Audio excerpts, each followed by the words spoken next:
Satpur police ठाण्यात 27 जुलै 2023ला BNS 2023 कलम 305 ए अंतर्गत दाखल गुन्ह्यात सातपूर परिसरात राहणारा 42 वर्षीय आरोपी गोट्या उर्फ गोटीराम कोरडे याला अटक करून तपासात दरम्यान चोरीस केलेला 59,000 रुपयांचा माल हस्तगत करण्यात आला होता।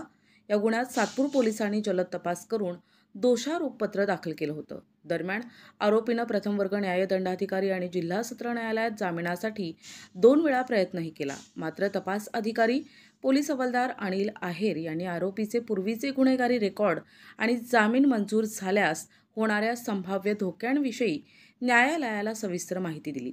यामुळे न्यायालयानं आरोपीचा जामीन अर्ज फेटाळून लावले। सरकारी अभियोक्ता फिरोज शेख यांच्या प्रभावी युक्तिवादाच्या आधारे तपास अधिकारी आणि पंच साक्षीदार यांच्या साक्षीच्या आधारे माननीय अतिरिक्त मुख्य न्यायदंडाधिकारी सौ SV लाड मॅडम यांनी आरोपीला 1 वर्ष सक्त मजुरी आणि 5,000 रुपये दंडाची शिक्षा सुनावली। विशेष म्हणजे BNS 2023 कायदा अंमलात आल्यानंतर हा पहिला निकाल असून न्यायालयीन प्रक्रियेत पोलिसांनी दाखवलेली तत्परता आणि समर्पण कौतुकास्पद आहे।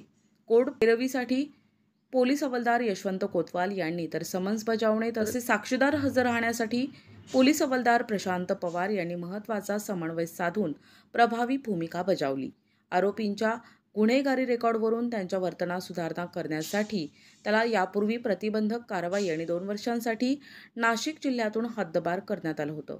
मात्र त्याचं वर्तन सुधारले नाही, यावरून पोलिसांच्या कठोरतेचे आणि कायद्याच्या अंमलबजावणीचे महत्त्व अधोरेखित होते।